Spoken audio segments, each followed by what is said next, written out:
Imagine करो एक ऐसा मिशन जो पूरी दुनिया की आंखों के सामने हुआ, लेकिन किसी को भनक तक नहीं लगी।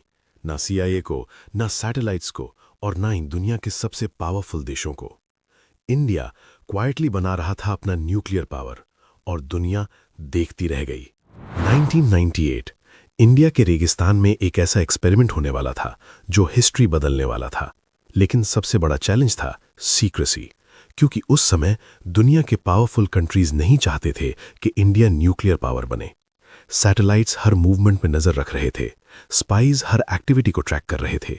लेकिन इसके बावजूद इंडिया ने एक ऐसा मास्टर प्लान बनाया जिसने इंटेलिजेंस एजेंसीज को पूरी तरह कंफ्यूज कर दिया। इंडिया का न्यूक्लियर जर्नी शुरू हुआ डेकेड्स पहले, जब साइंटिस्ट्स लाइक होमी जहांगीर भाभा ने देश के न्यूक्लियर प्रोग्राम की फाउंडेशन रखी। इसके बाद 1974 में इंडिया ने पहला न्यूक्लियर टेस्ट किया, स्माइलिंग बुद्धा। लेकिन इसके बाद इंटरनेशनल प्रेशर इतना बढ़ गया कि इंडिया को ओपनली न्यूक्लियर टेस्ट्स करने में मुश्किल होने लगी। फिर 1990s में सिचुएशन बदल रही थी। नेबरिंग कंट्रीज न्यूक्लियर कैपेबिलिटी बढ़ा रहे थे और इंडिया को भी अपनी सिक्योरिटी मजबूत करनी थी। लेकिन प्रॉब्लम यह थी कि हर कदम पर दुनिया की नज़र थी, खासकर अमेरिकन सैटेलाइट्स जो इंडियन डेजर्ट को लगातार स्कैन कर रहे थे।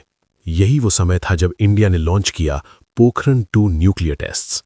लेकिन इस बार मिशन सिर्फ न्यूक्लियर टेस्ट नहीं था, ये एक सीक्रेसी ऑपरेशन भी था। साइंटिस्ट्स और आर्मी ऑफिसर्स को डिस्गाइज में भेजा गया। कोई सिविलियन बन के आया, कोई आर्मी यूनिफॉर्म के बिना काम कर रहा था। यहां तक कि ट्रक्स को भी ऐसे डिजाइन किया गया कि वो नॉर्मल कंस्ट्रक्शन व्हीकल्स लगें।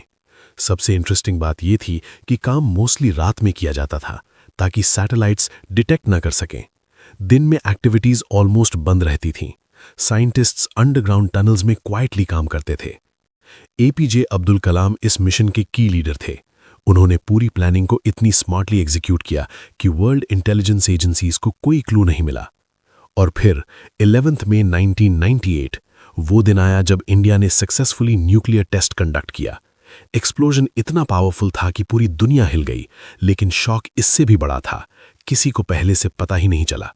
सबसे शॉकिंग बात यह थी कि सीआईए जैसी एजेंसीज जिनके सैटेलाइट्स हर जगह नजर रखते हैं, वो भी इस ऑपरेशन को डिटेक्ट नहीं कर पाई। कैसे पॉसिबल हुआ ये?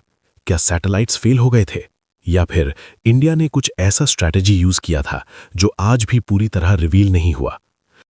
पहली थ्योरी है सैटेलाइट ब्लाइंड स्पॉट्स। कुछ एक्सपर्ट्स का मानना है कि इंडिया ने सैटेलाइट मूवमेंट को स्टडी किया और उन्हीं गैप्स में काम किया। दूसरी थ्योरी है ह्यूमन इंटेलिजेंस फेलियर। शायद फॉरेन एजेंसीज को रॉन्ग इन्फॉर्मेशन दी गई ताकि उनका फोकस कहीं और चला जाए। तीसरी थ्योरी है एडवांस्ड कैमोफ्लेज।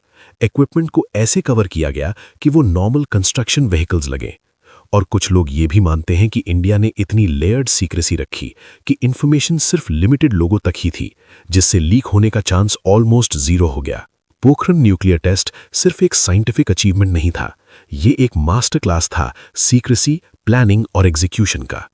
इस मिशन ने दुनिया को दिखा दिया कि इंडिया सिर्फ टेक्नोलॉजी में ही नहीं, बल्कि स्ट्रैटेजी और इंटेलिजेंस में भी पावरफुल है।